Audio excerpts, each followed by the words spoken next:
Bismillahirrahmanirrahim. Assalamualaikum warahmatullahi wabarakatuh. Perkenalkan, saya Anggitia Sekarinasih, peserta PKDP dari UIN Profesor Kiai Haji Saifuddin Zuhri akan melaksanakan praktik pembelajaran. Terima kasih. Wassalamualaikum warahmatullahi wabarakatuh.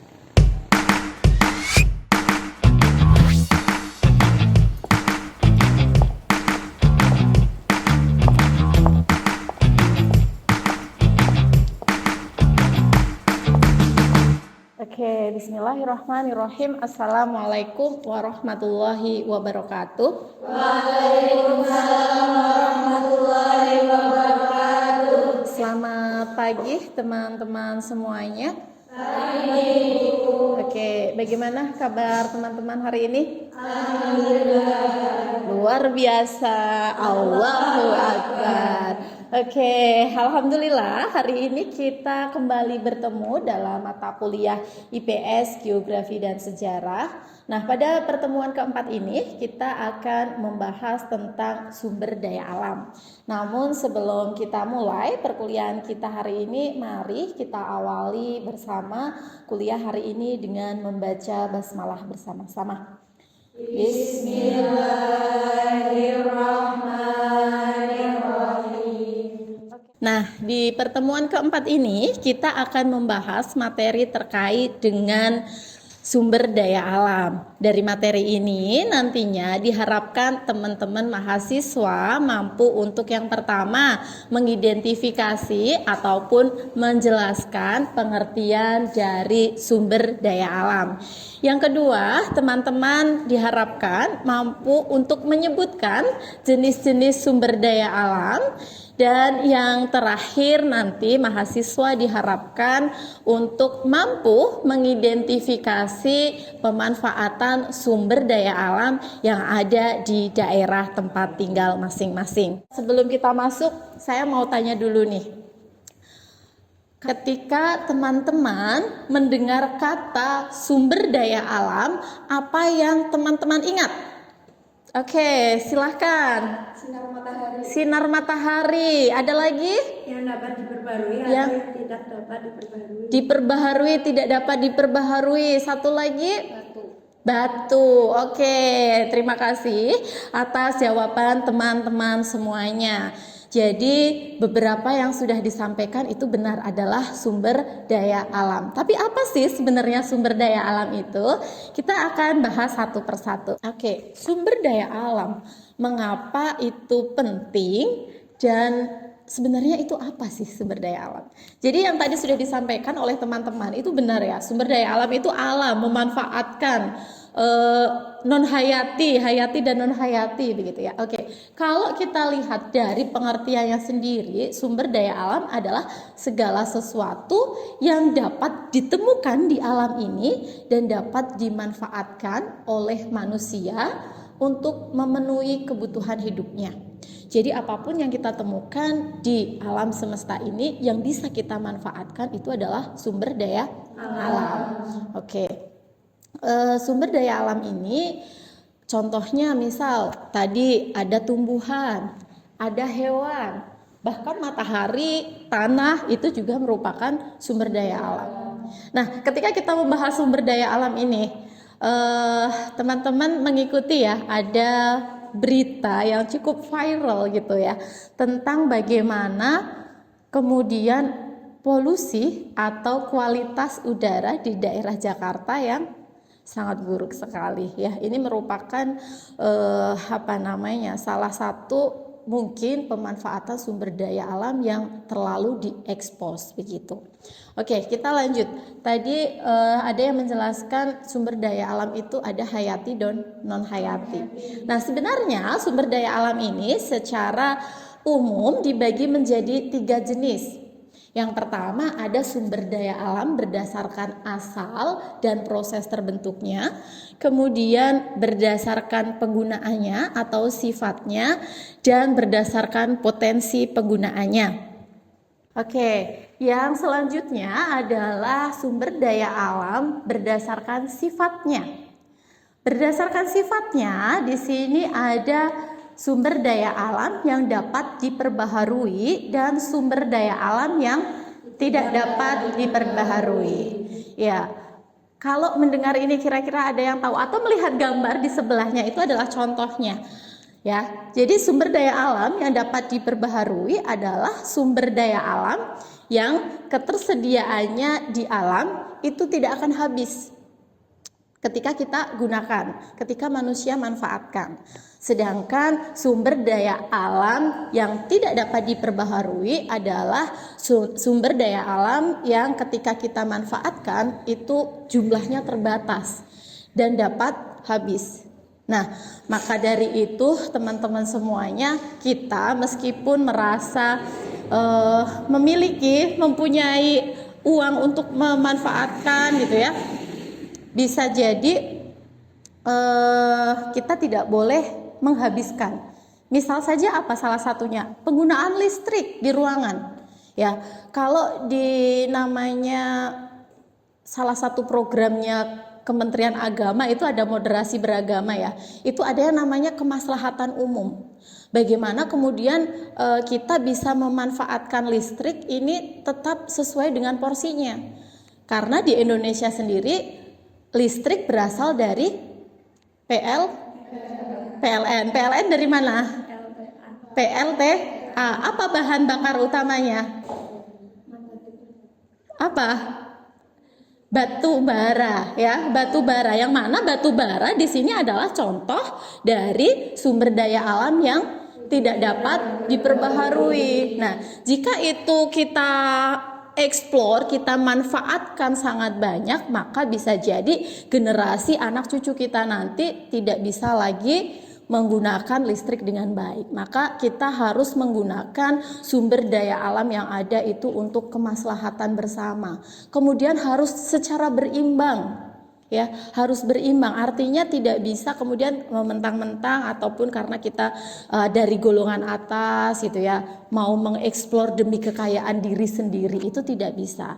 Mungkin kita merusak alam, ada hutan, penebangan liar dan seterusnya karena dianggap pohon itu adalah sesuatu yang bisa ditanam kembali. Tetapi kalau penebangan hutan dilakukan terus-menerus, maka tentu saja akan mengganggu ekosistem. Oke, begitu ya teman-teman. Bisa dipahami? Bisa. Oke. Untuk yang selanjutnya kita akan berdiskusi sedikit. Silahkan teman-teman untuk berkelompok dua-dua saja. Jadi hadap-hadapan ya. Silahkan Mbak Lintang dengan Mbak Nisa, Mbak Umi dengan Mbak Anin gitu ya. Silahkan untuk berkelompok hadap-hadapan saja untuk tugas selanjutnya. Oke.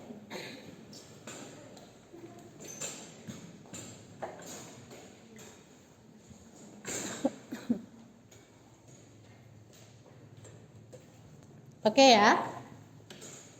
Sekarang tugas teman-teman adalah bekerja secara berkelompok. Secara berkelompok ini silahkan teman-teman untuk berdiskusi bersama ya tentang contoh sumber daya alam baik yang hayati non hayati ataupun yang dapat diperbaharui dan tidak dapat diperbaharui. Kemudian tuliskan, diskusikan contoh pemanfaatannya itu seperti apa. Contoh sumber daya alamnya seperti apa, kemudian pemanfaatannya yang dilakukan oleh manusia itu seperti apa. Begitu, jelas? Oke, silakan sekarang teman-teman berdiskusi. Dua-dua guys. Dua-dua ya.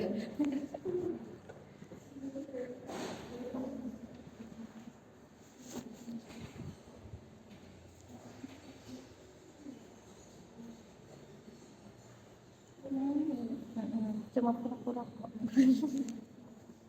Oke.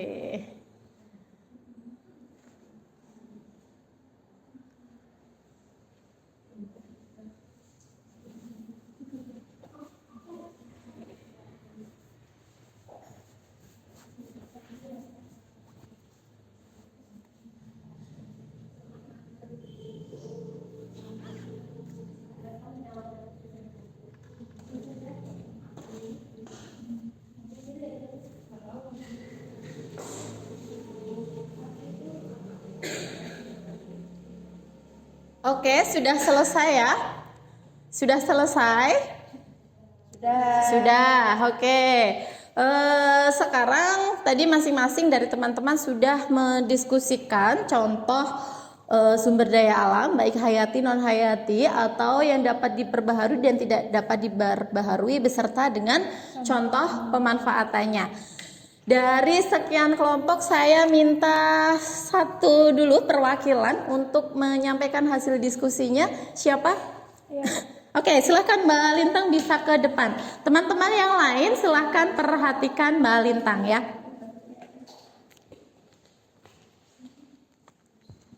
Assalamualaikum warahmatullahi wabarakatuh. Di sini saya perwakilan dari kelompok 1 untuk menjelaskan apa arti sumber daya alam hayati. Sumber daya alam hayati adalah segala energi yang dapat diperbarui yang berasal dari alam. Contohnya sapi, domba, dan sampah. Manfaatnya untuk memenuhi sandang, pangan, atau membangun rumah dan lain-lain. Contohnya sapi. Sapi bisa dimanfaatkan dari kulit dan daging. Bisa untuk membuat beduk dan lain-lain. Ada pula sumber daya non hayati. Sumber daya non hayati adalah sumber daya yang diusahakan berdasarkan kembalinya keberadaannya yang dapat dimanfaatkan. Contoh, air, sinar matahari, dan hasil tambang. Manfaatnya yaitu untuk memenuhi makhluk hidup dan bumi. Sekian. Oke, terima kasih, kita beri aplaus untuk Mbak Lintang. Kembali.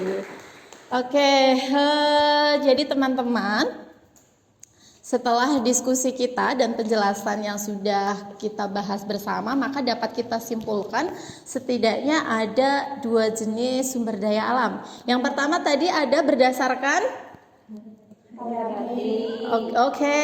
berdasarkan asalnya ya. Berdasarkan asalnya ada sumber daya alam Hayati dan non hayati. Oke, kemudian berdasarkan sifatnya ada Yang dapat diperbarui dan yang dapat diperbarui. Oke, kita hari ini membahas 2 materi ini dan juga contoh pemanfaatannya seperti apa. Nah, untuk membantu teman-teman memahami lebih materi hari ini dan juga sebagai tugas tambahan, di sini saya sudah siapkan untuk tugas selanjutnya. Silahkan teman-teman untuk menganalisis ya, silahkan diidentifikasi dan dianalisis ketersediaan alam yang ada di daerah teman-teman masing-masing. Oke, setelah itu nanti teman-teman bisa mendeskripsikan sudah ada pemanfaatannya belum. Misal di daerah Batu Raden itu ada air terjun, sudah ada pemanfaatannya atau belum? Jika sudah, seperti apa? Jika belum, itu maka seperti apa desain yang teman-teman usulkan agar air terjun ini bisa kemudian dimanfaatkan untuk kemaslahatan manusia bersama, begitu ya untuk tugasnya. Nah, untuk membantu teman-teman mengerjakan tugas ini, silahkan di sini ada referensi yang bisa teman-teman baca. Pertama ada buku Yulia Siska dan juga ada artikel yang ditulis dan diupload di Pustaka Unpad. Nanti silahkan ini untuk dipelajari sebagai bekal teman-teman menjelaskan, mengerjakan tugas tersebut. Begitu teman-teman semuanya bisa dipahami? Bisa. Oke. Mungkin hanya itu untuk pertemuan kita hari ini ya. Jangan lupa kita sebagai manusia, sebagai umat yang beragama, kita harus mampu memanfaatkan sumber daya alam yang ada, namun tetap menjaga kelestariannya demi kepentingan bersama. Oke, itu untuk pertemuan kita hari ini. Kita akhiri dengan membaca hamdalah bersama-sama. Alhamdulillahirabbil alamin. Sekian dari saya, sampai bertemu minggu depan. Billahi taufiq wal hidayah. Wassalamualaikum warahmatullahi wabarakatuh. Waalaikumsalam